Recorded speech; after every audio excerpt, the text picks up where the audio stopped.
Hello बच्चों, good evening. कैसे हैं आप लोग? I hope you are doing well. आप लोग अच्छे से रहिए। आज हम साइंस की क्लास स्टार्ट करने जा रहे हैं। अभी तक आप लोगों ने इंग्लिश पढ़ा, इंग्लिश भी चलेगी, साथ में साइंस भी चलेगा। आइए हम लोग स्टार्ट करते हैं बिना किसी देरी के। क्लास 8 स्टैंडर्ड की NCERT। ये जो मैं साइंस पढ़ाने जा रहा हूँ, ये क्लास 8 ही नहीं, क्लास 8 एनी भी गवर्नमेंट एग्ज़ाम्स सबके लिए फ्रूटफुल है।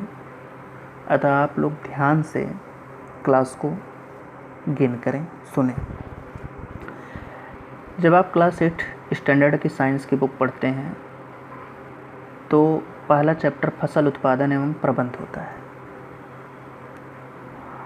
फसल उत्पादन क्या होता है, उसका प्रबंधन कैसे किया जाता है, उसके विषय में हम विस्तार पूर्वक पढ़ाई करेंगे। अब इतना देख बच्चों, अब हम फसल पे आएंगे। अभी तक आपने भोजन को पढ़ा था, भोजन का उपयोग क्या होता है, क्या नहीं होता। अब हम आप लोगों को फसल के बारे में बताने चल रहे हैं। जैसा कि आप यहाँ पे देख रहे होंगे, फसल की इंग्लिश होती है क्रॉप। फसल का मतलब जब एक ही किस्म के पौधे किसी स्थान पर बड़े पैमाने पर उगाए जाते हैं। इसका मतलब क्या हुआ, आप गांव में जाते होंगे या शहर में भी, जहाँ कहीं भी जाते होंगे, खेत देखते होंगे। वहाँ पर किसी खेत में देखते होंगे कि एक ही खेत में सभी पौधे धान के हैं, या एक ही खेत में सभी पौधे गेहूं के हैं, या एक ही खेत में सभी पौधे गन्ने के हैं या मक्के के हैं, विभिन्न प्रकार के हैं। तो फसल का मतलब यह हो गया कि अगर कोई बड़ा क्षेत्रफल हो या बड़ा पैमाने पर किसी खेत में एक ही किस्म के पौधे उगाए जाएं तो वह फसल कहलाता है। Doubt clear? अब हम आगे चलते हैं फसल के प्रकार। आप देख रहे होंगे कि फसल के प्रकार क्या हैं।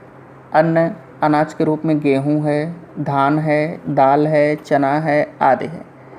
सब्जी के रूप में आप मार्केट में जाते होंगे, आलू लेते होंगे, बैगन, टमाटर, गोभी, मटर आदि। फल के रूप में आप देखते होंगे आम, अमरूद, कटहल, केला इत्यादि। बच्चों, अभी तक आप लोगों ने क्या समझा? भोजन, उसके स्रोत, फसल, फसल के प्रकार। अब हम आगे जो पढ़ेंगे वो ये कि जलवायु परिस्थितियाँ और वर्षा, ताप, आर्द्रता के आधार पर फसलों का वर्गीकरण।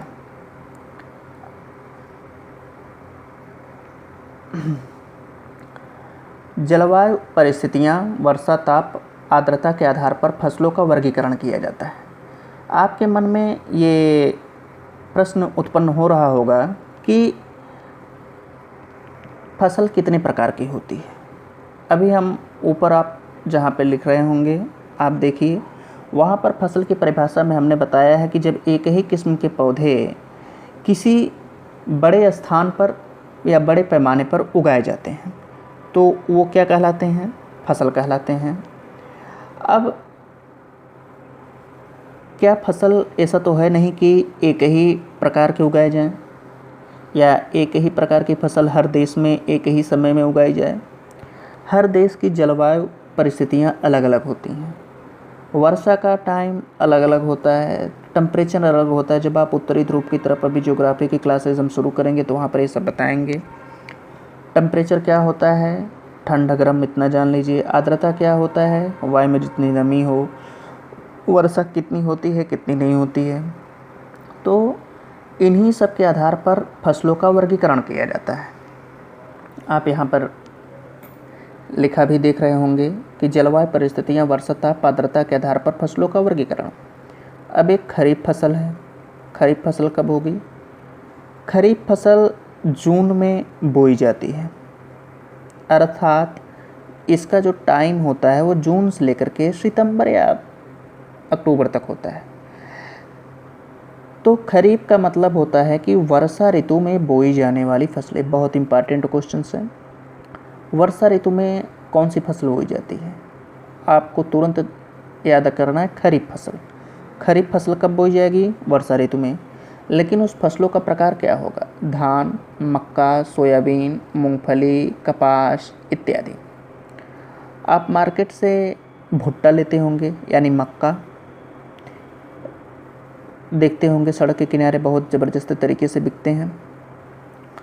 वो जब आप लेंगे तो मक्के के रूप में ये जो फसल है ये कब बोई जाती है?